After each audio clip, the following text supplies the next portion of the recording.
All right, as we are opening up the space to join us for today's webinar, we invite you all to just get comfy, grab some tea, grab some coffee, and we will get started shortly after 1:30.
Hello, everybody. As you're joining us and getting settled and getting ready to join us in this webinar, we invite you to just do a little stretch, get settled, grab some coffee, grab some tea, and we will go ahead and get started close to 1:30. Thank you for being here.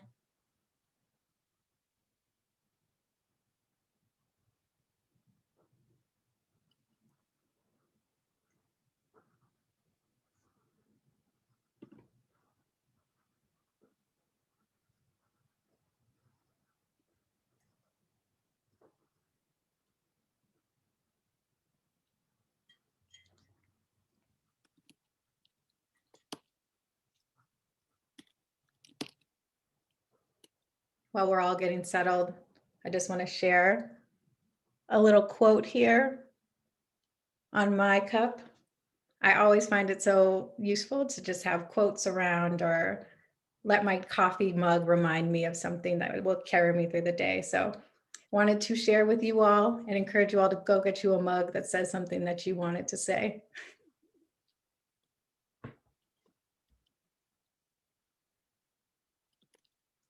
Yes, unfortunately, you guys are muted, but I hear you. I feel your energy. We're all cheersing.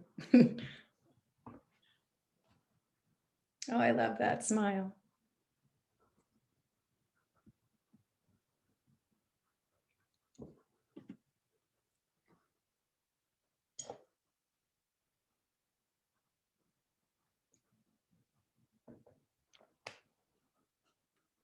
There she is. All right, we're just gonna give it a few more seconds and then we'll get started.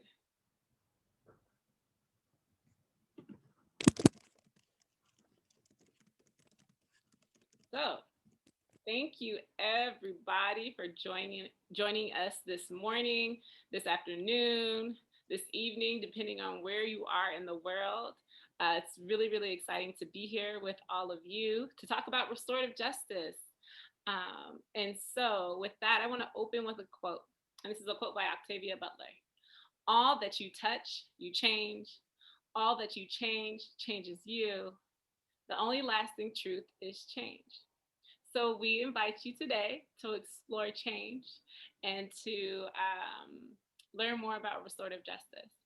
As we begin, I want to acknowledge the land from which I and Cymone come from, or where we're at. And so I want to acknowledge by acknowledging Ohlone land, which is known as Oakland. Also want to acknowledge Washington, D.C. It sits in Anacostan land. And so as we're doing land acknowledgements, and I invite you to learn more about where the land that you reside upon, and ways to support local communities, local tribes in your area. In the Bay Area, there's ways that folks can contribute to a land trust, and there may be other ways to participate and engage with your local communities as well. So I invite you to that. So you're here with us today. We're Impact Justice. So Impact Justice utilizes innovation and research for three main goals. One is to prevent people from entering into the legal system. Two is to ensure that folks are treated humanely if they have to be in the legal system. And then three, as people are returning home, what are the meaningful ways that we can allow folks to be welcomed back into their community and be embraced. And so with that, I want to talk a little bit about restorative justice, the Restorative Justice Project, which is a part of the prevention, the first goal that I talked to y'all about. So at the Restorative Justice Project, we support 10 sites currently with training and with technical assistance to launch a pre-charge restorative justice diversion program. And so in order to do that, we partner with really, really, really amazing community-based organizations and legal system partners to pilot this new way and this shift that we have in approaching justice that meets the needs of survivors and that ends the criminalization of young people, especially youth of color. And so one new thing, which is this is a part of, is that we've launched this year, 2021, a training and innovation center. And so it's our way to stay in community with all of you, to engage, to share new ideas, to talk about like, how do we shift into a restorative paradigm? And so we hope that you continue to stay with us on the journey as we all are working towards collective liberation. A few things about today with the Zoom. So if you have questions, I love it. I'm already seeing folks are in the chat. I'm loving it. Please, please, please use the chat. Ask questions, share ideas, share quotes. We highly encourage the conversation. The Q&A function will be accessible, but we may not be able to get to that as much. So if you do have a question, we encourage you to put it in the chat. If you need to put it in the Q&A, you are more than welcome to. And then the last thing, I don't know if you noticed, but this is being recorded. So if for whatever reason you're like, I need to return to this, we definitely invite you to return, to rewatch, to share, and we'll also be uploading the slides that go along with this as well. And so you're probably like, who is this person talking to me? My name is Ashlee George. I go by she, her, hers. And I am one of the co-directors of the Restorative Justice Project. I am daughter of Colin George and Tamara Lowry. I am born, raised, live, work in Ohlone land, Oakland. I am a healer. I approach this work as a healer, as wanting to see people live into their fullest, brightest, loveliest selves. My lineage is, my mom's from the Bay. Her folks are from the American South. My dad is from South America, Guyana. So it's a richness of experiences that I have that make me who I am. I'm a dancer. I'm an artist, creative, innovator, and I am blessed to have had wonderful mentors and teachers in my life. My grandparents, Robert and Renee Lowry, my grandma Babs, my other teachers, Dr. Fania Davis, Rita Ranjitnam, Alfred Sujatha Baliga, David Yusum. And I didn't mention this before, but I I used to work in Oakland Unified School District doing restorative justice and coordinating after school programs for over 14 years. And I tell you, the young people have been some of my best teachers, have been some of my best guides. And so I honor them in teaching me as I do this work. And so Cymone, I'm gonna pass it to you. Who Thank are you. you? Who am I? Who is Cymone? Hello, everybody. Good morning, good afternoon, depending on where you are. My name is Cymone Fuller, and I am now 3 weeks into being the other co-director of the Restorative Justice Project at Impact Justice. I'm so grateful to be joining this team, to be stepping into this work, and I'm looking forward to getting to meet so many of the wonderful folks that are joining us on this webinar and will be engaging with us in this work as we move forward. I am a daughter, I am a granddaughter, I am an older sister, the oldest sister in my family. I am a partner, I am a teacher, and I am a friend. I love to just be moving. I love to be outdoors. I love to be playing sports. I love to be active. I love to be sharing in good energy and good vibes, usually with good music. I've had the great fortune of benefiting from learning from so many folks throughout my life, many of them very strong women of color. And I want to give a special acknowledgement to my grandma Joyce, who is celebrating her birthday today. So happy birthday, Grandma. And for me, my journey into this work really started in an education equity space in my home state of Minnesota, where I was working to try and bring things like restorative practices into our schools to try and address the disproportionate push out of kids of color from our schools. Following that trajectory, I spent the bulk of my career trying to shut the front door of the juvenile justice system, where many kids were ending up after being pushed out, and have worked with jurisdictions across the country with many amazing people across this country that are trying to work to address the changes in the youth justice system that we need to be able to see and move more kids back to their home communities to kind of work and thrive and be with their families. And so now I'm back kind of full circle, being able to work in a space where we are trying to expand restorative practices and restorative justice diversion to more and more places. And I couldn't be more thrilled that I am now in this space. So I think what we're going to ask you all to do is please just kind of share where you are, introduce yourselves in the chat. We would love to see who's with us. We had over 400 registrations for this webinar, so we are amongst a very large and robust community here today. So please, if you can, jump in the chat and let us know who you are, and make sure that you guys are connecting with each other as well. While we can't be in the same space, we're still trying to make connections. I saw some people from the Midwest, some people freezing in Minnesota. I know, I know all about it. Yes, Right. and folks are already jumping right in and sharing where they're from. So it was like really powerful.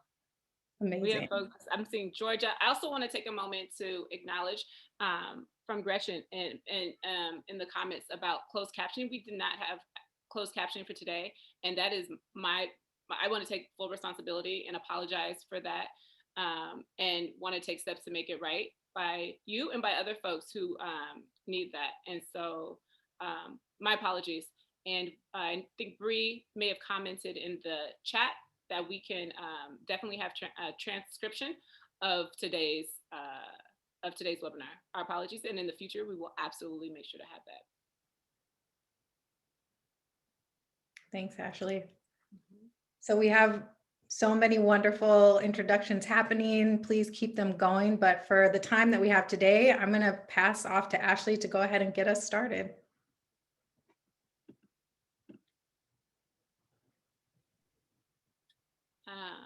All right, so learning objectives. 1, we hope that you will have the ability to express restorative justice in your own words and understand restorative justice philosophies, I think it should be, and values. And so with that, our approach to this today is that there are no experts. And I know we're sitting here like talking about restorative justice, having a webinar, but we really value the collective wisdom. And so as you hear something, as you know something, please share it in the chat. We are intentional about our language. So you may hear us say person harm, person responsible, and it's because no one is ever fixed in a period of time. Along with that, we have a limitation on our time. So this webinar is about an hour. And so we won't be able to cover all of the values and philosophies of restorative justice and the nuances and the conversations that need to be had. But we hope that this is the beginning of a journey for some. Maybe this is your midway and you've been studying this. And so we hope this is to be part of your journey now as we learn and talk about restorative justice. And then we are intentionally making the space expansive. And what I mean by that is like, you're not going to walk away today with this is how I start this program, but you will walk away hopefully with a feeling of expansiveness within your heart, your thoughts, your body, as we share some of the things that we know, and hopefully that it's an opportunity to start and create and have multiple conversations.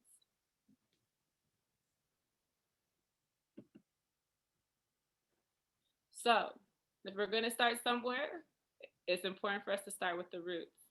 And so I'm thinking about restorative justice and the roots of restorative justice. It is important, it is necessary, it is imperative that we acknowledge the indigenous practices and of the First Nation folks that's in the United States, Canada, Australia, Aotearoa, also known as New Zealand, and that this is rooted in practices that are woven throughout a perspective, an ethos of healing and justice. It's a whole approach. And so when we're thinking about restorative justice, it's beyond a program, it's beyond one thing. It's really about like, how do we connect with one another? How do we create spaces where healing and justice occur naturally? And so oftentimes, you know, you may even have been to a conference and folks have been talking about restorative justice, and other folks like, we've been doing that, you know, we don't call it restorative justice. We know that's maybe a term that has recently become popular, but we have been doing that. So it's important to acknowledge the wisdom that folks have been holding and keeping and sharing that with us and sharing it with the world, so that we are able to return and return to ourselves and return to that way of being, of community, of connection, of healing, and of justice. I want to also acknowledge, you may also have learned about peacemaking and heard about peacemaking with restorative justice. And I want to acknowledge Chief Justice Robert Yazzie, and of the Dene and that's Navajo Nation. And he speaks so beautifully about how practices of peacemaking are not a one-time thing, but it's woven throughout every aspect of the culture. And so I invite you, I offer to you to check out a YouTube where he's talking about Native American spirituality and restorative justice. It's really, really powerful. The link will be, the link is shared. And then also to think about what he also talks about is the roots, and how the pathway towards healing through a peacemaking process, the pathway towards healing is through the acknowledgement and knowing of where you come from and who are your folks. And so in the journey of talking about a harm or talking about something that has occurred, there's this there's a acknowledgement of who you are and where you come from as part of the healing process. And so he describes it as peacemaking as a system of relationships where there is no need to force or to control. And yeah, I also want to talk about, as we're talking about roots, we're talking about different indigenous communities, that the Bantu folks in Southern Africa have a term, a philosophy, an ethos, Ubuntu. And so what that means, I am because we are. And so as you journey, and if you're thinking like, that sounds kind of like how my people get down, or I've heard this before, or if it resonates, you're like, I don't know if I've heard this before, but the idea of community, connection, interconnectedness being the pathway towards healing, if that resonates with you, is because almost, I would say most places, or most communities, if we go far enough back, use a practice wouldn't call it restorative justice, but use a practice where community was essential, connection was essential, and the separation of someone because they may have done something wrong was not part of the culture. And so recently, because of things that have happened, genocide, colonialism, the chattel enslavement, have created disruptions and fractures in how we have been able to connect with ways of being that feel right and that nurture us. And so we're in a, I'll get there. My brain is moving, y'all. And so I want to just highlight the tree that we have here with the roots. And it was someone shared with me recently. Actually, Cymone, you shared with me recently about the root systems with forests, and how in a forest, this was news to me, y'all. So in a forest, there are trees, and the trees communicate with one another. And if one tree has enough resources, so they said if the tree was strong and an older tree, large tree, it would share resources, water, nutrients with a younger, smaller tree. And I was like, oh my, that makes so much sense. Of course, nature shares and gives and provides so that the overall collective is doing well. And so and science now can like capture that with tools and capture that data, but it's always been there, it's always been happening. And so it just makes me think about like how we have nature around us to remind us when we forget. We have nature right there to remind us to return to ourselves, to return to our communities, to return to the things that feel right and make us feel whole. And so the roots of restorative justice have really just created an opportunity for wholeness. I want to highlight a report that was done by the Zare Institute, and it's a restorative justice listening project. It was authored by Sonia Shaw, Cara Stratford, and Sarah King. And there's a quote, and it talks about, and it was from Faith Tait from the Nisaga, a nation of 7,000 people. And it says, we don't have a word for offender in our language. The word we use is unhealed. So this is powerful, really, really, really powerful. And so what does it mean for us to shift our paradigm with our language, with our ways of being, with how we be with one another, so that we don't even need we would never call someone an offender, right? The person's unhealed. And so that creates an opportunity to be healed, right? So I just want to share that with you. And it's something that stays with me quite often. Like the person, even when someone's like really, I'm like, ooh, I don't know, y'all. This really getting me. But like, right? Let me take a thought back. Can I sit back with what my ego, what's coming up? And so I just want to share that with y'all.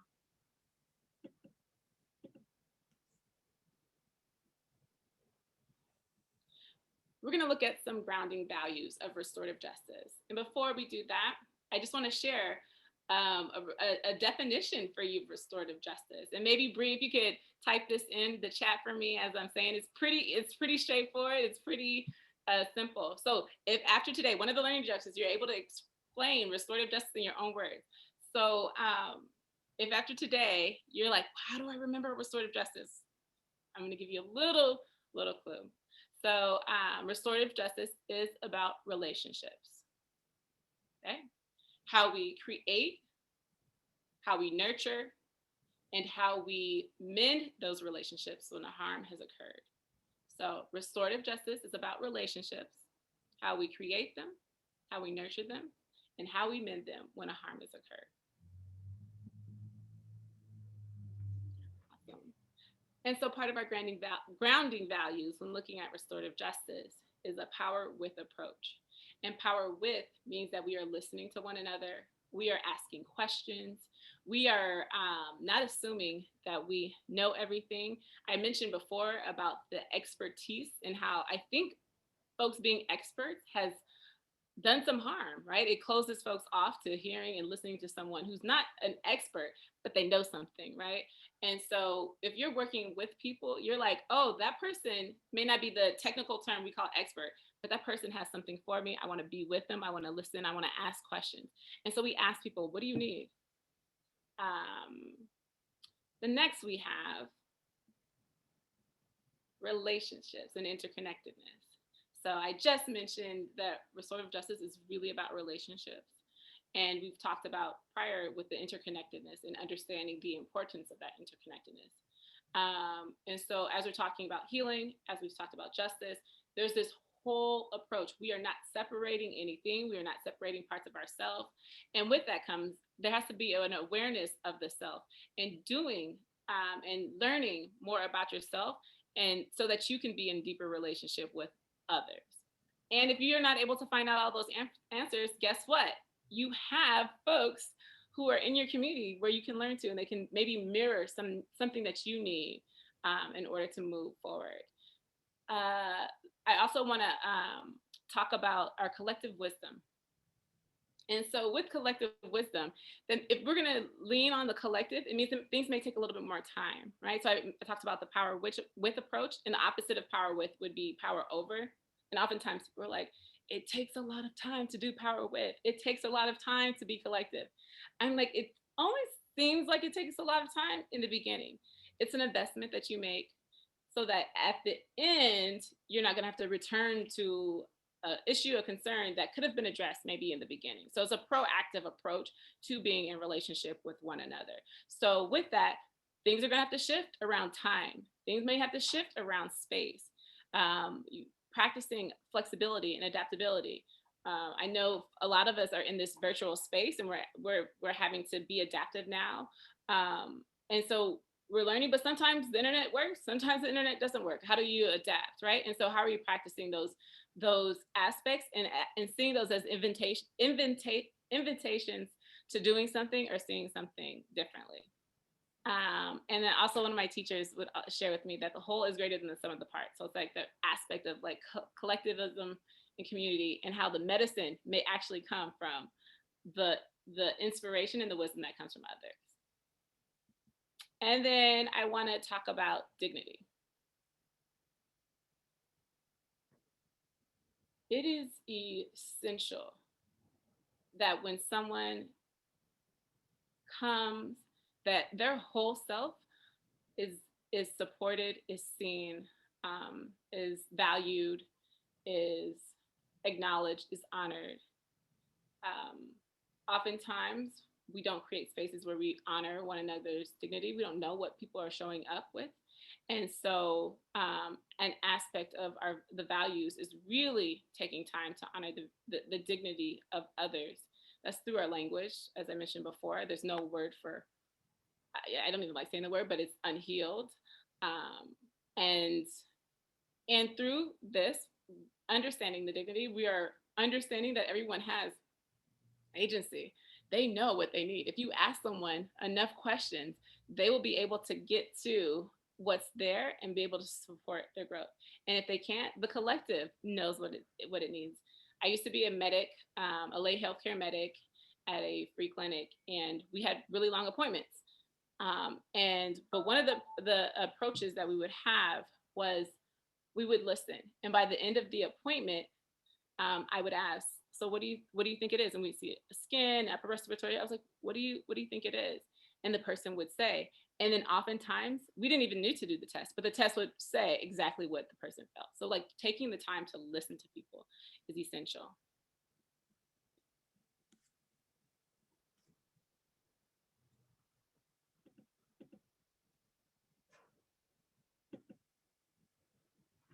All right, so you'll see here this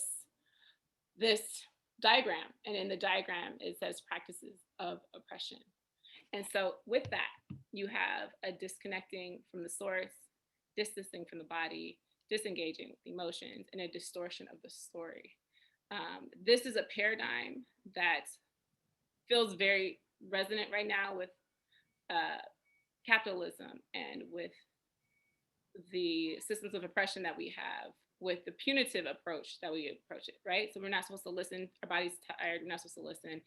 Disconnect from source, nature, people, our environment, Our emotions don't have information for us. Like we act like we don't need our emotions. And then the stories are distorted, and they're not, yeah, they're distorted. And so we're asking, or no, we're not asking, we are moving towards practices of liberation. And we are embracing reconnecting with the source, reconnecting with our community, reconnecting with nature, our bodies. When you're tired, right? Your body may be telling you to lay down. It may say you're dehydrated, have some water. How do we listen to our bodies and allow the information to surface? Re-engaging with our emotions. So our emotions are information. They're telling us something, and not just the emotions that we feel like, oh, this is a good one, this is that one. All of the emotions have a purpose. And what's that purpose? And acknowledging that purpose as we're moving through the world. And then reweaving of stories. My grandmother, I mentioned her, Renee Lowry. She is an amazing, amazing, amazing, amazing storyteller. The stories might be light and fun. They may be more serious, but there's the way that we all hang at the edge of our seat as my grandmother's telling stories about her experience, her family, church, and life. So stories have a really important, and they're powerful, but they have an important part of our life. We come from a history of storytelling. And so when you're in a process, I didn't talk about the process of restorative justice, but in the process, one of the main things is the storytelling aspect, because storytelling builds empathy. And when you have empathy, people are able to connect. I want to highlight this theory, this framework. This framework was created by Cherie Tang. When Cherie showed us, we were like, wow, this makes a lot of sense, especially with the work that we do in restorative justice. And so how do we use our practices of liberation, and supported by restorative justice, maybe with the circle process, to really live into this paradigm, the liberated paradigm versus the paradigm that has caused so much harm. So looking at layers to restorative justice, you may have heard about circle process. I think I've kind of like mentioned it here and there, but you may have heard about it. And so it's a space where everyone can see everyone, you're sitting in a circle, there's a talking piece, everyone has an opportunity to speak, or they have an opportunity to pass, but it really equalizes the space and it allows folks to share, and to be able to build community. And so this is just one process that's used to help and establish, and building community. Another circle process can also be used to address harm. And so when a harm has occurred, doing prep work and then bringing folks together to talk about what happened, how did it feel, what was the impact on you, what do you need? And this is, what do you need for the person who's been harmed, but also asking the person who's caused harm, what do you need? And so it's really important to think about it in those different ways. And the restorative community conferencing, we'll have the future webinar that really goes into depth about that, the second one. But it's really a process that's integrated into the legal system, but the cases are referred to a community-based organization to address harm and wrongdoing in that setting. With this, I want to highlight that community building is essential, and that we often focus on the harm and we often focus on the restorative, or like the conferencing part, when it goes into like a legal system. And what would it look like to shift and invest more of our time into community building, right? And so if we invested more time, and remember I said create, nurture, mend. If we spent more time creating, if we spent more time nurturing, that means we don't have to spend as much time mending.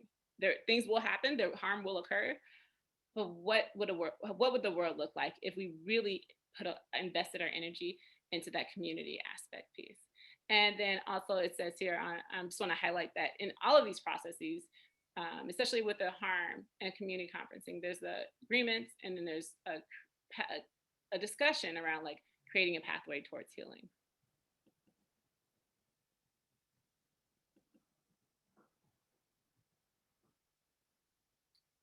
And so we want to look in, we want to understand harm. And so we're going to, I mentioned earlier, this Zare Institute at Howard Zare at Eastern Mennonite University. About 30 years ago, there's this framework that was created to really look at harm. And this practice of looking at harm and approaching harm has been used in schools, it's been used in community centers, it's been used in, I mentioned the legal setting. So it's been used in different ways to address harm. And so we have harm and wrongdoing, and this is our adaptation of it. Harm and wrongdoing are a violation of people and interpersonal relationships. Violations create obligations. And central to the obligation is to, as much as possible, do right by the people that you've harmed. Also want to do right by the people who've harmed, and to do right by the person who's caused the harm as well. And so I just want to sit with these, give you time to see in like this framework that we're using to look at harm. If a harm or wrongdoing is happening, it creates a break in a relationship. Even if you just met that person, there's a fracture in the relationship. That's your first interaction. From that fracture, from that violation, there's a need, obligation, or need that comes out of it. And central to that obligation or need, you got to make it right. We have to make it right. How do we make it right? How do we do that? And so we use these three questions to kind of like, the next slide, we'll use these three questions to kind of really understand, how do we do that? Or what's the thought process behind it? So the approach, we're gonna ask, who has been harmed? Let's talk to them. Let's ask them, what do they need? And then we figure out, okay, we've talked to the person who's harmed. We ask them what they need. Whose obligation is it to meet those needs? And this timeline is not on a timeline. You can't say it's always going to be a month, it's going to be a week. This is on the timeline of the person who's been harmed. And so how do we shift, moving away from these structures that we feel like things have to be done in a certain way, to being able to pause, to wait, to give space, to listen, to embrace, to encourage, to maybe be silent, so that we can get to the need of the person who's been harmed. So Cymone is going to talk about restorative justice. What are the ways that we've seen it in the world? How do we see it connecting to the work that we're doing and our vision moving forward? Thanks, Ashlee. My pleasure. So Ashlee just spent a great deal of time and love and energy to talk to us about the foundational principles and values of restorative justice. And in that, really emphasized the importance of a focus on relationship and community building as the necessary work to be able to hold harm when it does occur. So I want to talk a little bit about when a harm does occur. For restorative justice, what is the goal? There's an art form in Japanese culture called kintsugi, which translates to golden repair. And folks may be familiar with this and may have heard this related to restorative justice, but really it's about honoring both the fractures that exist and the rebonding that exists, and finding beauty in those two things happening, right? So when something breaks, like a bowl, in Japanese culture, they use gold bonding to bring those things back together. And in many cases, the result is a newly formed object that highlights the story of that object, highlights the fracture of that object, using gold in a beautiful way to show that relationship. And one thing that somebody recently on our team talked to me about was that usually folks believe that restorative justice, the goal of restorative justice, is to bring back whole, right? It is to repair and restore to what was. And because restorative justice has restore in the title, it makes sense for people to kind of make that conclusion. But what restorative justice is actually talking about is returning and restoring a wholeness with oneself, a wholeness with one's community, and a wholeness with one's purpose and existence within a broader frame, right? And so for some people, and in some dynamics, it might look like returning back to the bowl that was, the relationship that used to be. But for others, it might look like creating something new. And in restorative justice practices, what we need to create the space for is for folks who have been impacted by harm to come together to define what they need to move forward and how they need to exist together to move forward, and together in the most expansive way to think about that, right?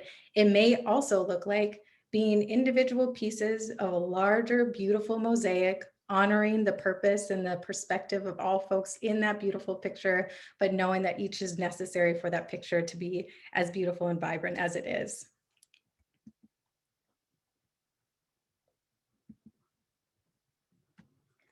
And as we sit with this concept and remember that the goal is not always to return to what was, it's not always to recreate where we've already been. It's important for us to take that also into our acknowledgement and our presence in this moment, right? We are in a moment where there is a movement that is ripe and is moving the ball forward for racial justice in our country. And the call in this movement is not to necessarily return to where we were. It's not necessarily to do what we've already done. It's to start something new. It is to move forward. It is to try something different, right? And so what this moment is calling for is a lot of the things that we see in restorative justice practices as foundational. It's calling on us to reflect on where our criminal legal system has already gotten us, right? We have seen, especially in the context of racial equity and racial justice, that even though we are in a moment where we've had decades where folks in the public are starting to become familiar and aware of some of the failings of our criminal legal system, we are seeing penetration across the political divides in our country, kind of galvanizing around the idea that we need to do something different with our criminal legal system. And folks inside the system themselves, as well as those outside, are recognizing the ways that our reform strategies that we've tried have fallen short, especially when it comes to racial disparities. Even in places across the country that have done a great deal of work to reduce the population size, to address mass incarceration, and try and build out alternatives, we're still seeing racial disparities persist, right? In some places, those disparities remain constant, and in some places they worsen. And no matter how many new alternatives we are developing, we continue to see that access to those alternatives, access to diversion, is still privileging white folks in our justice system over their Black and Brown peers. Another thing we want to say about racial justice in the context of restorative justice is that just because somebody is doing restorative justice work does not inherently mean that they are doing racial justice work. And I think this is extremely important for us to reference during this moment when there is a cry and a call for racial justice in our country, because we have to be thoughtful about the practices that we use and how we use them. We all at this point have the benefit of, and I would encourage folks to take a look at some of the new books and conversations that are happening, one of them being Colorizing Restorative Justice. In that book, folks of color who have been practicing restorative justice for decades are reflecting on and sharing the ways that when restorative justice is implemented without a focus on racial justice, without a focus on racial equity, without an understanding of racial bias, and without an acknowledgement of power and privilege, there are harms that can occur. There are ways in which restorative practices without that recognition of racial equity can perpetuate negative stereotypes, negative narratives. And so what we want to make sure is that as we connect restorative justice to the racial justice moment that we are in and the movement that we are building, that racial equity is central in the work that we do as a foundation for our restorative justice work. And what's very exciting about this moment and in this opportunity we are all sitting in as our country is that the call is also about new leadership. It's about folks who are closest to the challenges that we have ahead of us being front and center and driving those solutions, being at the front of our movements, being at the front of our tables, designing what it is that we need to move forward.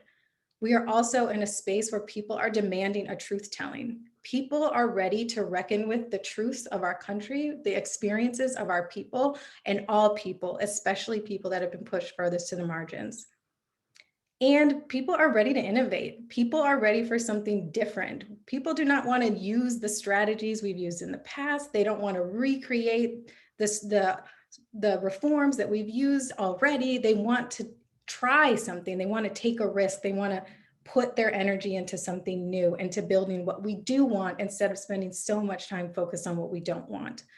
And that is being followed up with different kinds of investments and an opportunity for folks to really invest in the space to build movements, the space to focus on healing and building the relationships that we will need to carry us forward. And when done with an eye towards racial justice, when done in the ways that uphold the values and the principles that are central to restorative justice is one of those things. It's one of those new investments that can help put us on the path to where we want to go. And of course, Audre Lorde is always coming through. Oops. I hope you can see that malfunction. Audre Lorde is always coming through with something for us to hold on to. Her quote here reminds us that in order for us to take down and move beyond the systems of harm and oppression that we are operating within now, we will have to invest our time and energy and resources into the new tools that are going to carry us forward.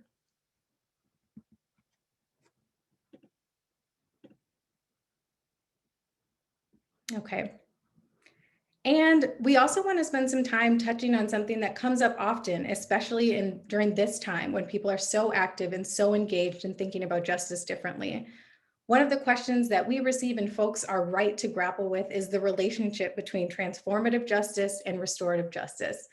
And first and foremost, I think it's important to say that there is absolutely a relationship. They are absolutely in conversation with one another. They are oftentimes overlapping each other, but it is also important to recognize that they are not necessarily the same thing and can't always be subbed out for one another.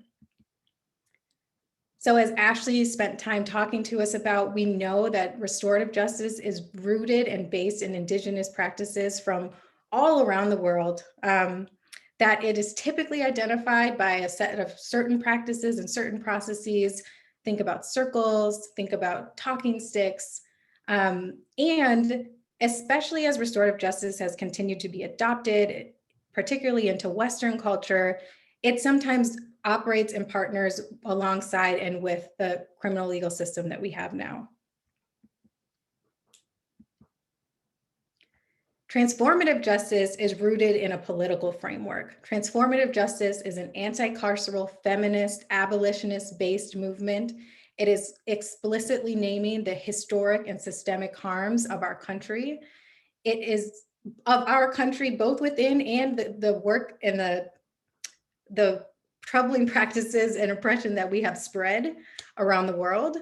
And it does not rely on the state or the existing carceral system, right? There is a very clear line in the work that the Transformative Justice Movement is doing to redefine how we address harm and safety in our country. And while there are some differences between the two, they often overlap. They are often promoting some of the same ethos and fundamental values that are important for us to carry forward. There is a focus on accountability and healing built into both. There is an orientation around harmed people, harm in the broadest sense, right? Harm for folks interpersonally and harm that people have experienced as a result of systemic and societal actions. And they're all rooted in relationships. And so for us and our team at Impact Justice, we are constantly revisiting this. We are constantly asking ourselves questions and trying to push ourselves as much in the overlap as we can, because we know that a transformative vision of justice is the roots and the goal that we are all working towards. So as we start to come to a close for today's session, we wanted to make sure to leave you all with a few takeaways. And I wanted to quickly revisit something that Ashlee said at the top of this webinar. For folks that were coming to this webinar hoping to hear, how can I do the do? How can I take this and do the program? We intentionally designed this particular webinar to not go into those specifics, not go into those specific programs, because there are ways that skipping this step, skipping over the foundations, not really sitting with the values, the philosophies, and the principles of restorative justice as a basis can increase the likelihood that when you are implementing restorative justice, you run afoul, you mess up, you don't necessarily do it in the way that it's designed to be used. So we almost consider this kind of a prerequisite, right? If you want to do restorative justice, you've got to start at the basis. You've got to start at the roots. So just a couple of takeaways to summarize what we've talked through today. What I just said, restorative justice is not just a program, right? It's a paradigm shift. It is so much bigger than the programs that we implement. It's the way that we implement. It's the way that we exist in relationship with others. It's the way that we exist in our communities. And so holding that as a fundamental component of how we understand restorative justice is critical. As Ashlee shared with us, the definition of restorative justice is all about relationships, right? So if you remember nothing else, restorative justice equals relationships. And as some of you might be feeling right now, we're asking you to build a little bit of comfort and curiosity, right? We want you all to recognize that even in a society where we are constantly kind of pushed to recognize ourselves and our worth due with our productivity, how much knowledge we put into the world, how many facts we produce, how many metrics we achieve, what we invite and what restorative justice invites us to consider is, what does it look like to land in questions, right? To bring us back to a space of wondering, to want to know more and ask more. And in that spirit, we have a couple of offerings for you all as you step out into the world after being in this webinar with us and before you step into the following webinars that we have in our series.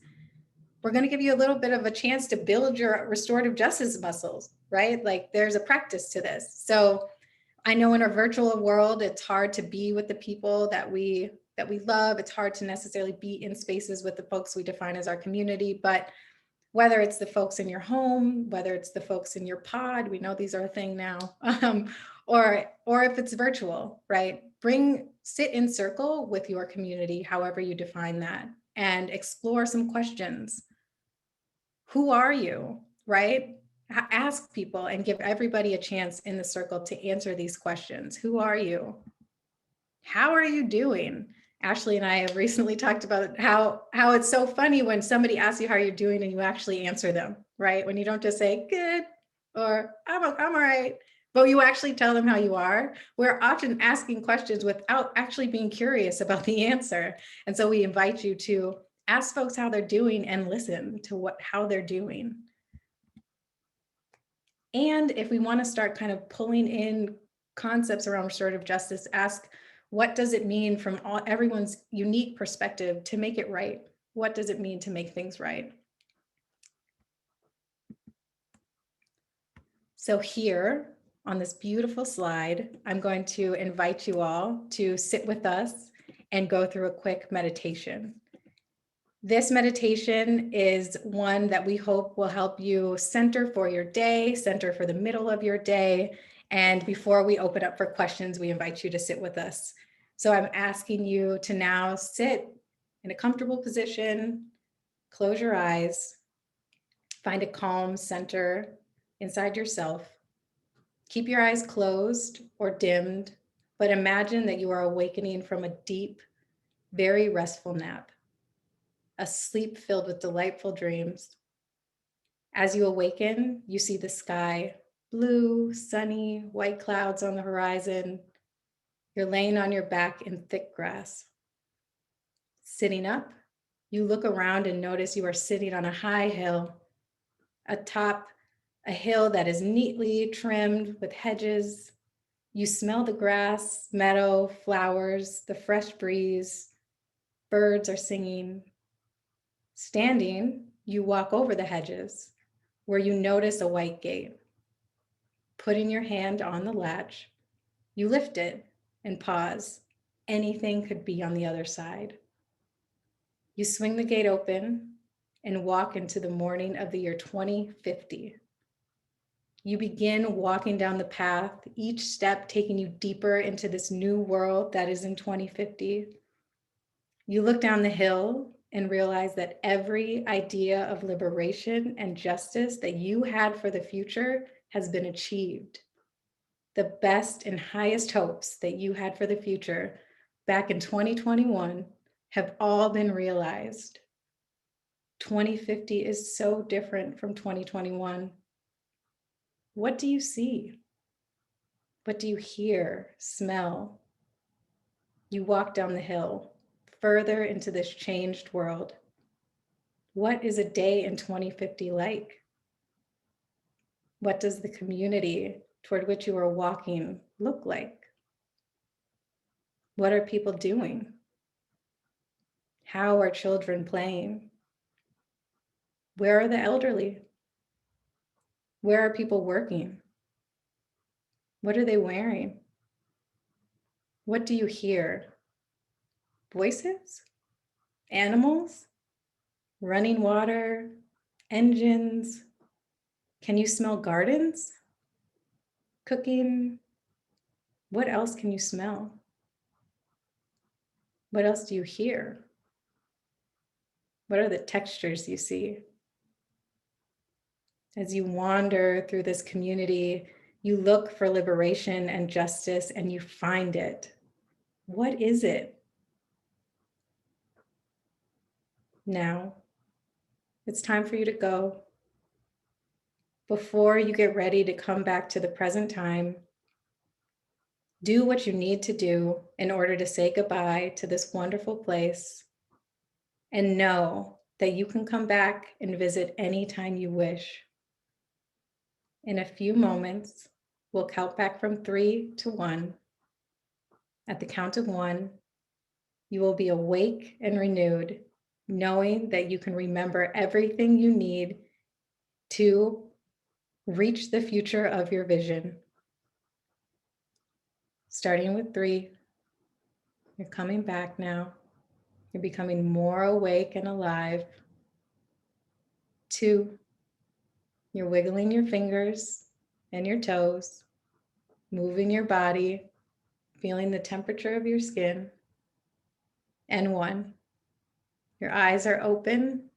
You're feeling totally awake and renewed. Thank you all for spending some time with us in this meditation. We are going to now open up the space for reflections and for questions before we come to a close.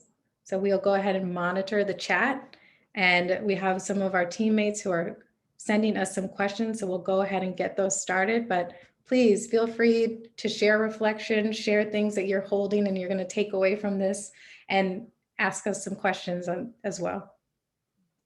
Ashlee, do you want to jump in on any of the questions we have so far? Yeah, we have a document. I'm going to pull some questions in just a moment, but I just want to say thank you so much, Cymone. I was like, yes, I don't want to go out. But you're like, you can return. So I was like, okay. We're back. 2021. I'm coming back. Yes, we do have some questions. Okay, let's see here. So first question, it says that, is there either a project or a process that can be identified specifically as transformative? And I feel like that's a big question. I think one thing that we would invite folks to do is there is an excellent resource that exists at the fingertips of all of us.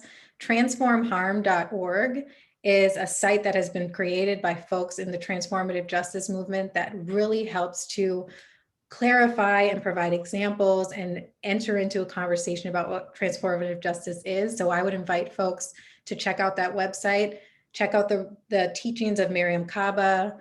There are folks that are much more equipped to take on those questions and walk you through those examples than us. And we would be happy to kind of talk more about it, but definitely want to push you towards those resources as a first stop.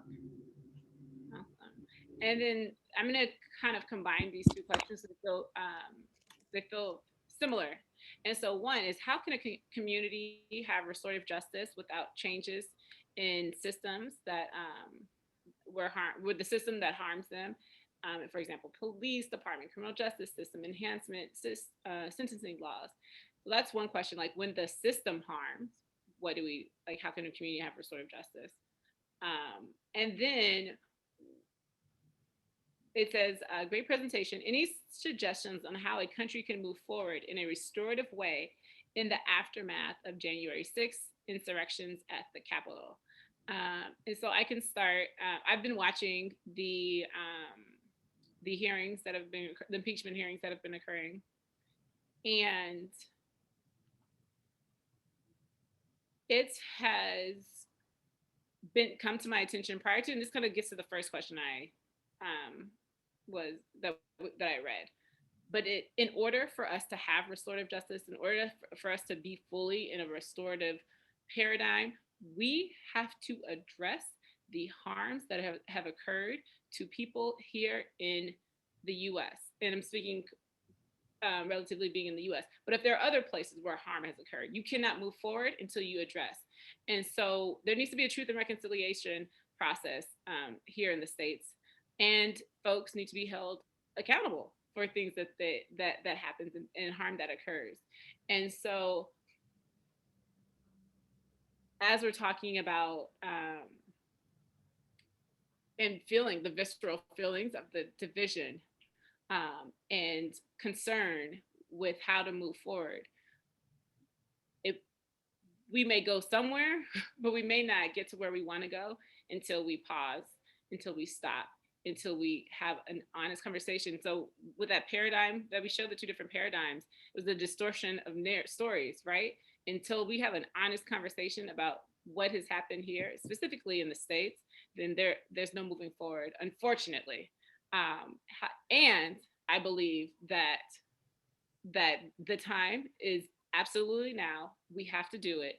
And it needs to be like I don't even know have all the processes. I know RJoy, they've been doing a lot of work with this. I also want to highlight RJoy for the trainings that they'll be having, specifically for they're having an upcoming training for Black folks who identify as male. So if you're interested, please apply. But yeah, we have to have honest conversations. There cannot be any more of this like, oh, I don't want to offend. Nope, we're talking about it. We're being honest. We're having honest questions. So I think that's one way to start to be able to address.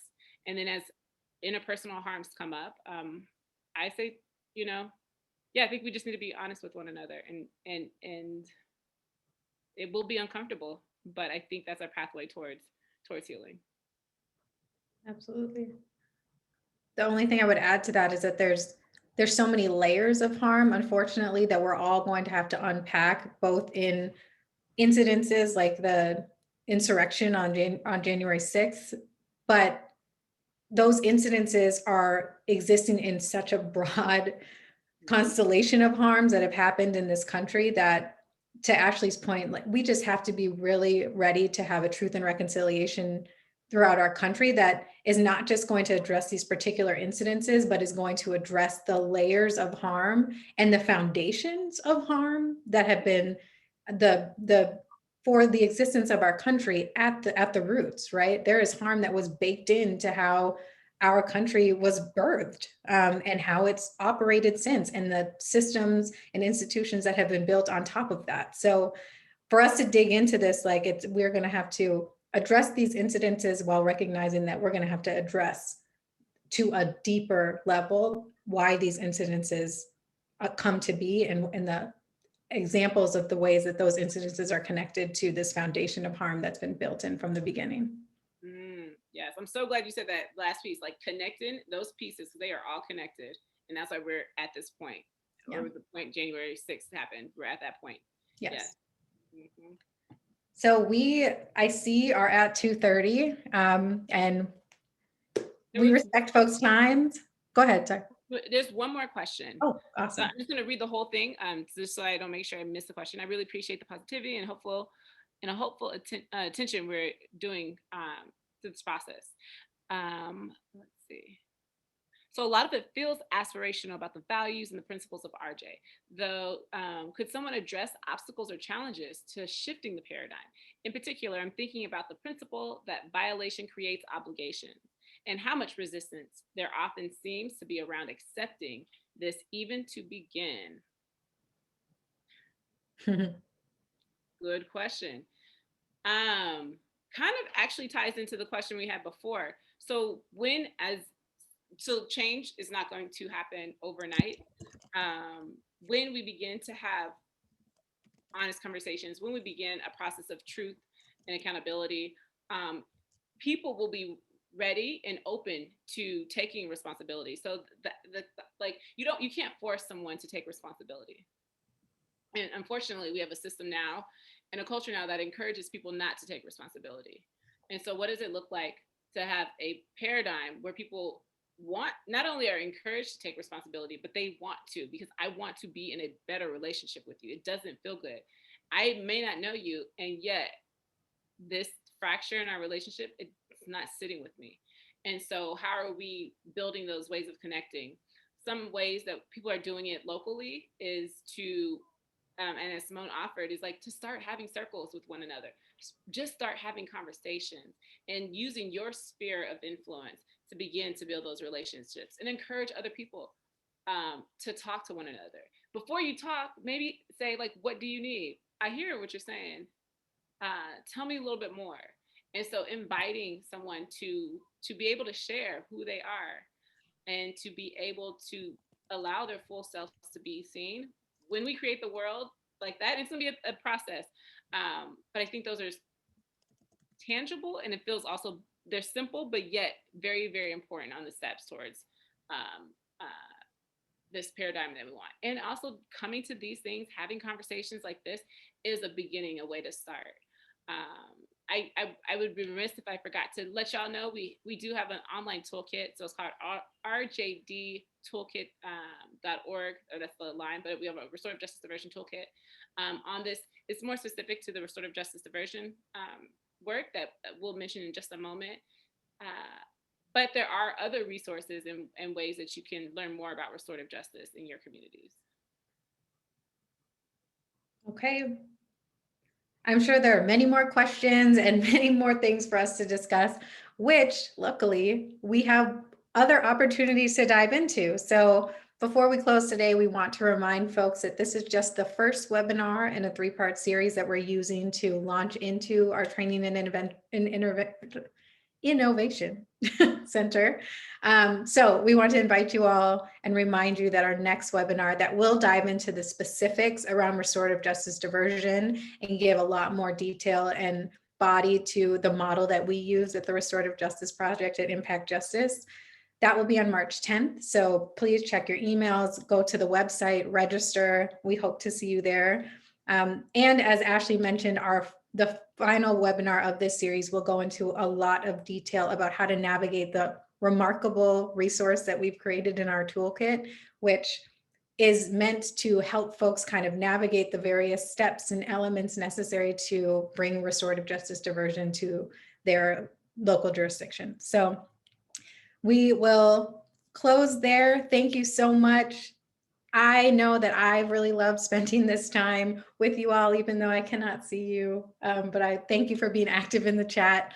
Ashlee, is there anything you want to say to close? Same. Just want to say thank you. It's such a pleasure. Such a pleasure. And thank you for allowing us and joining us on our first webinar that kicks off our launches the training and innovation center. So thank you all. Perfect. Gratitude to everyone. Thank you so much. We'll see you on the next one. Thanks, everybody. Aww. Bye. Yeah, let me check out this chat. Oh, I know, it's really sweet. So much love. Thank you.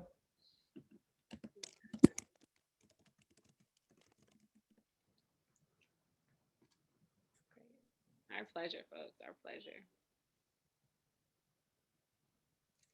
It is being recorded, and we will send it out in a follow-up email after this webinar. So we will be sending the recording and the slides.